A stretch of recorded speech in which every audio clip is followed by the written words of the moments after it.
Good afternoon. I'm Ethan Roy here with Coach B as part of the 13th episode of Coach B Weekly. And Coach B, last week we talked about the AFC and NFC championship picks. I believe you picked Patriots Eagles, and look at that, you're correct. So the big game isn't until next weekend, but got an early Super Bowl pick here.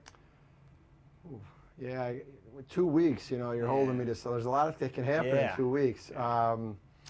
The picks did come through. Obviously, I didn't get a chance to see the Patriots game as we had practice. Yeah, but you did accurately predict what happened. We were at practice, and I was watching it there, and Coach B here did. After practice, he was able to accurately describe what happened in that fourth quarter between Jaguars and Patriots, pretty much to the T. So that's pretty impressive.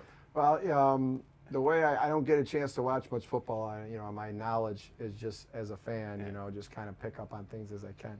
But to me, it just seemed like Jacksonville had a great, defensive team, great culture. They seemed to jump out in front of a lot of teams this year and really set the tone.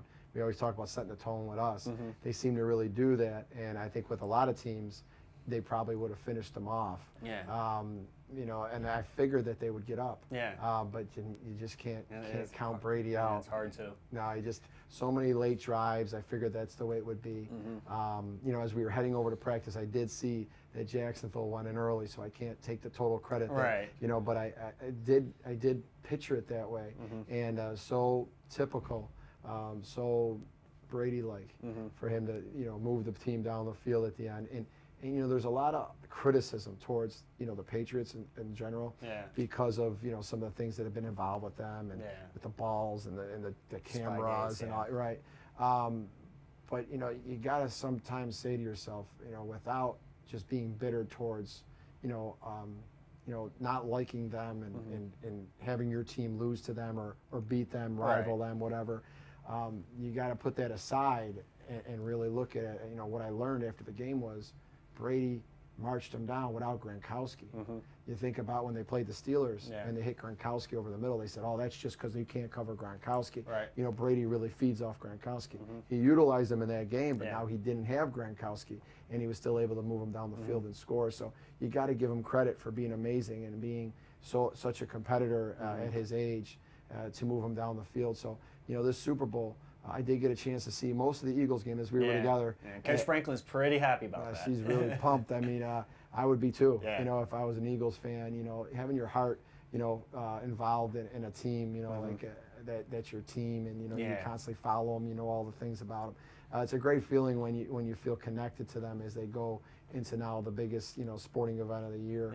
But we got a chance to watch that game a little together, and from what we saw in the time we had there, boy, they were just really dominant. I'd be careful. Now, going into my prediction, I would be really careful about teams that win by a large margin like that.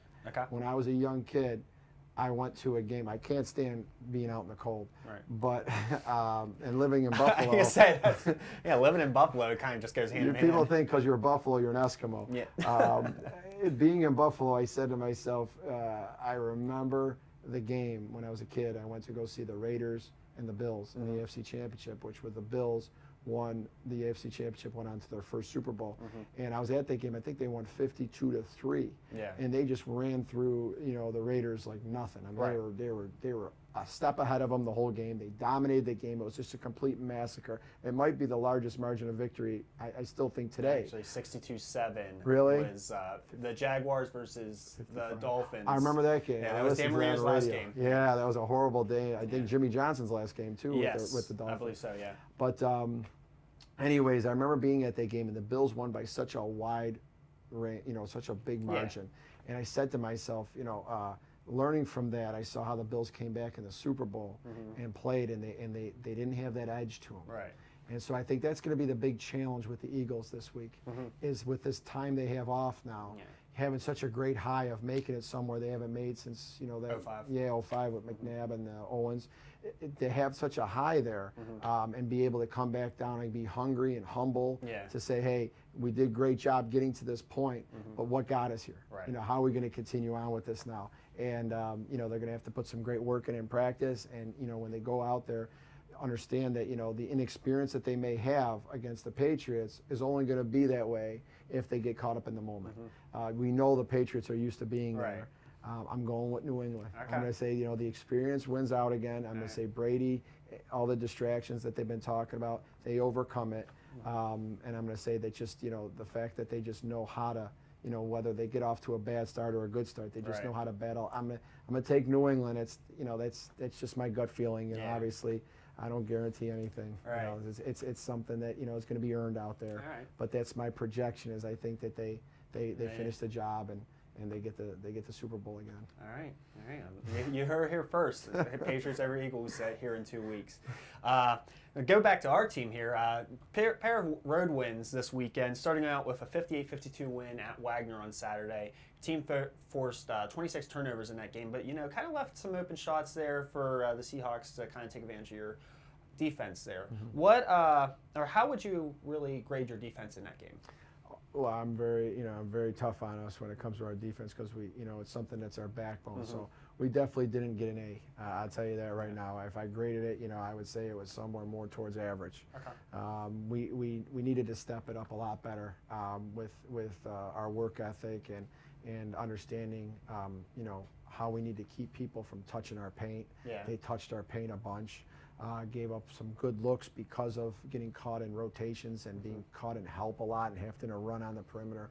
So we didn't do a good job of protecting our paint, and we allowed them to continue as we got a little bit of a lead to battle back and battle back. We never sustained, a real quality amount of time where we just kept staying accountable and working hard for a long period of time where we, really continue to take control and remain in control. Every time we got control or we got a little bit of a gap in the scoreboard, we seemed to lower our, our intensity and our energy. So we had a lot to take away from that. At the end of that game, the way that we finished, it took a lot of the joy away from winning, and I hate when that happens, taking the joy away from what we're doing. So that's something that we had to, to tighten up. We had to tighten the screws up after Wagner, and a lot of it was defensively. And then on Monday, you had a 77-68 win at Mount St. Mary's, and that really started off really well in that game. You scored in your first 4 possessions. You forced a timeout early. It was a 10-0 lead after 2 minutes. What really went into that opening stretch?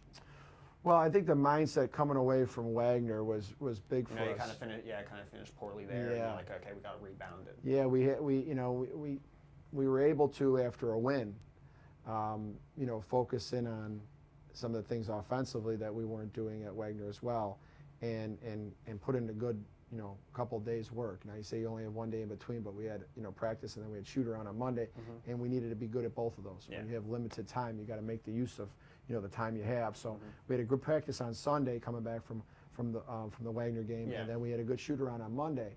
And I thought a lot of that had to do with how we, performed on Monday night. We were much more efficient when it came to offensively. We shot better from the three-point line. 9 of 20. 9 of 20. I think that was our work ethic going in again. I think we went after it in practice on Sunday, and on Monday we had a great shoot around. I think that had a lot to do with, the fact that we knocked shots down. We played at a really good pace. I got a lot of open shots too. A lot of ball movement. I know Nina Augustin, who we'll get to here in a bit, she had a couple of corner threes that she was just wide open. Yeah. We broke them down a little bit, and Mount St. Mary's is well coached. I mean, they're doing some nice things out there. They just came off of an overtime loss at PA. So they're getting it going pretty well.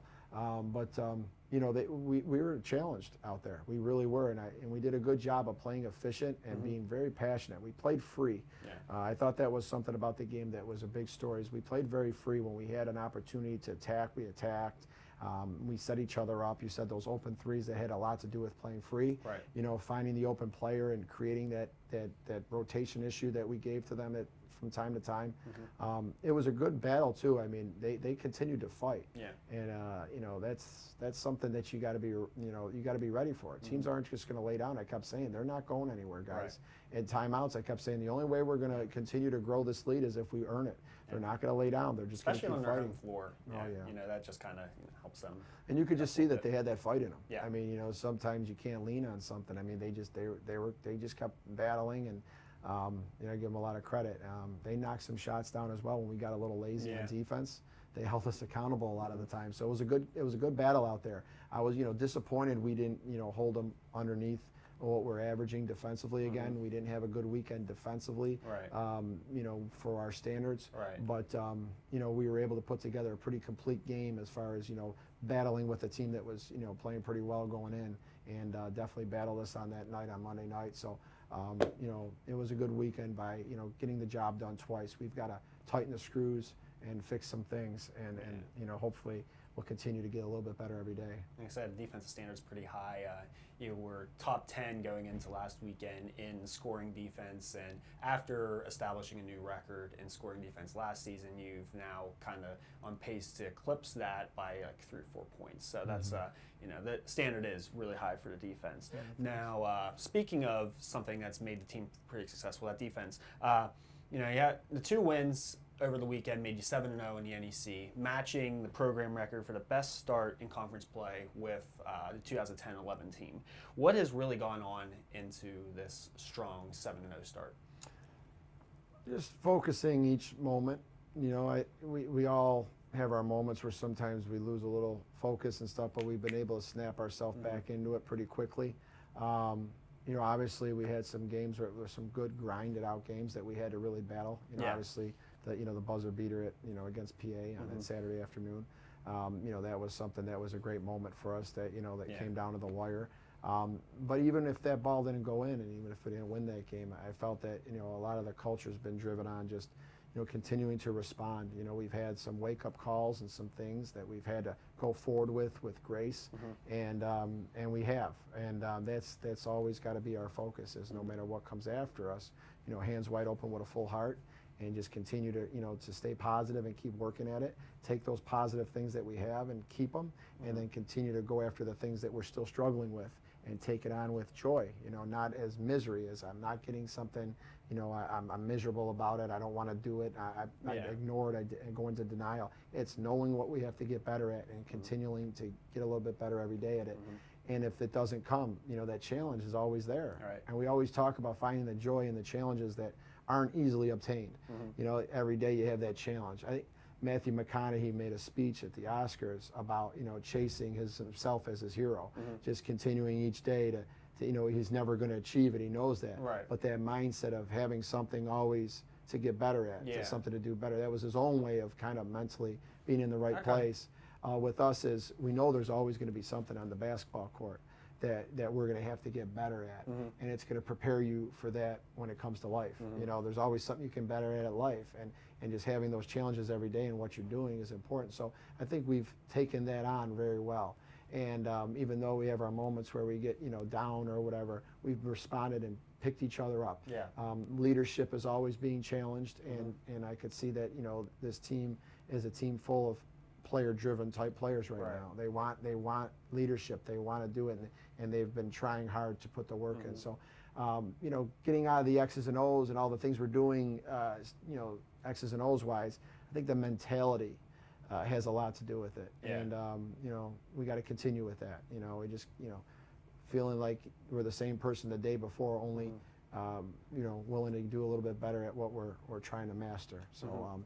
That's been something we've been really working on. So I would attribute that a lot to the steadiness that we've had. And just continuing now to go forward with that mentality is going to be important for us. We're working on X's and O's wise, being very efficient. I talked about with Megan Smith scoring those 1,000th before last time. That was really great because of the efficiency that she did it in. We're trying to be efficient with our possessions. Volume is not what we're looking for. We're looking for quality, and we're working at that as well. So I see so much growth so far this season. I was talking to some of our student athletes, before practice, and I was saying, you guys sometimes, you forget where you were and where you are now, and you got to feel that growth, and you don't sit on it. You say, hey, boy, wow, that I've stayed focused for this long. I've grown. I got to stay focused because that's how I got to this point. I can't settle and sit on it. And going forward, we've got to continue with that mentality as well. So I would say those are really the things that have kept us going in the right direction, Ethan. And I'm looking forward to helping them develop more. Yeah, absolutely. You mentioned about the volume scoring and how there's not really a volume scorer on this team. I mean, if you look at the stats, NEC Zebo's leading team at 10.7 points per game, and you have Megan Smith at 9.9. Hanukkah's right around like 9.5, and it's like 8. Like it's very, very balanced. But one of those players that have had emerged as a, had a good weekend scoring the basketball was Nina Augustin, as I mentioned before. She had averaged 13.5 points, 2.5 assists, and 2.0 rebounds over the 2 games. It really just seems like she's gaining more confidence the more time she has on the floor, isn't it, right? Yeah, she's playing with a great pace, and she's understanding what she can do in her role, and that's really important. Yeah, everyone understands their roles and understands how to play free with how they challenge themselves at practice. And that's what she's been doing. She's been going out there and really doing a good job of getting the team into the offense and looking at her opportunities when she could score. Like you said, she had some good scoring this weekend. So some getting her looks the right way, not forcing, and just really, I think she's doing a great job of leading when she's out there. Having someone that you can have come into the game like that, and you're not going to have any drop off. You're only going to have an opportunity to do great things with the team getting organized and playing at a great pace. I think she's really done a good job of that. So she's doing a great job of continuing to take the lessons and the teachings that we give her and continue to find herself out there. And she's doing a great job of playing with a great pace and being very vocal. She's had a consistent, great attitude from the very beginning. I always noticed that, and I never put that away somewhere and forgot about it. She's had a great attitude from the very beginning. I kind of caught that when I first met her too over the summer. So just has so much energy, so much positive energy, and just really seems to understand what's important out there, the team concept of things, not what's in it for me, but what's in it for us. Right. And that's been her mentality from the beginning. She's doing a great job. Yeah, and to kind of add on that point, it seems like there's been more and more sets of her and Hanukkah Ikematsu in the game together. Both of them, good shooters, both of them point guard listed. Is that something you were looking to incorporate more at the beginning of the season with the 2 point guard look, really? Well, we thought about it. We've had some injuries that obviously limit our rotation, so it's kind of made it more evident that it was something that we gotta definitely look to do. Yeah, I mean, you only have so much time, so much time to practice and almost some time to have video and stuff like that to show them things. So, being on the court, sometimes they've had to learn with that lineup more than they ever could just, going through reps at practice, being in those live situations. But, they've adjusted well to it. And, it's been something it's not easy going from one position to the next just because of the different plays and knowing the position that you're going to with the plays. You know it in your position, but now you got to know it double. And so that's been a great challenge. And remember, the 2 players that are doing that are both freshmen. I mean, that's pretty astounding. Yeah, we hold ourselves to high standards, and we don't look for excuses. They could have looked for 1,000 excuses, when they would fail in that situation, but I don't see that. Right. I see, their heart being full and challenging themselves to do better, knowing that the team needs them to do this, and I'm just ready to do what's ever asked of me. So as long as you're just doing what's asked of you, you're always going to be successful. Yeah. And lastly here, back at home this weekend, Saturday against Bryant, Monday against Central Connecticut. Bryant, they're riding a 5-game winning streak, second best in the conference next to, RMU's 7-game winning streak. And, they probably had this game circled on their calendar based on what happened in March with the 65-52 win in the NEC championship game. There might be that little bit of a revenge factor with the returners from Bryant's team last year. How do you, kind of just get your team focused for, a rematch like this? Because you've seen Bryant a lot over the last few seasons. It's been played them in the playoffs, I believe, the last 4 seasons. So you see a lot of them. So how do you kind of mix things up, really? Well, yeah, we're, over your experiences over the course of being a coach and life in general, you really hopefully find yourself and understand how you see things. And what I've been teaching, the student athletes here is to never use cheap motivation as a motivator to go out there and play hard and play together. Having that permanent long-term motivation, that healthy motivation is extremely important. So I'm not one to get caught up in, the rematches, the revenges, if they're going to be upset or happy or loose or tight or, to me, that's that's losing focus. Games are won by having great passion, no matter what the situation is, where the game is played, when it's played.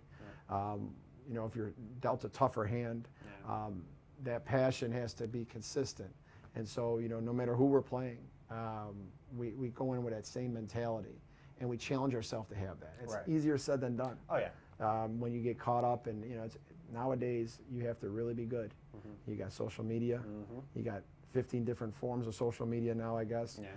Videos, pictures, tweets, all types of stuff that you could dial yourself into that could bring you away from what you're doing every day at practice and what's important about going out there and performing. So you just have to really stay dialed into the next challenge. Focus in on what we got to do, what the game plan is, and not get caught up in any of that other stuff. I'm a firm believer in that. Waking up every day and not waiting for the big day. Just taking every day one day at a time. Not allowing yourself to feel stress and pressure and fear. That stuff is all mental. Stay in the moment. Don't stress about tomorrow, as it'll ruin today. That's something I firmly believe in. So sometimes we get challenged big with that. And sometimes you have games that are coming up that, like you said, could be built up to something really, different than what it really is. But what it is a challenge, and we got to go out there, execute the game plan, and have a great week of practice. And if we do that, we give ourselves the best chance. A lot of the things that we battle is things that we have to battle in ourselves. Kind of just control yourselves, and then everything will fall into place. Yeah, we always look at that opponent. Sometimes we can make ourselves the opponent, and so we work on that a lot. Well, once again, thank you for joining me, and again, good luck this weekend. Thanks a lot, Ethan. I appreciate it. Absolutely. Saturday's game against Bryant will be at 1 p.m., and then Monday against Central Connecticut will be a 7 o'clock tip. Both games can be seen on NEC Front Row.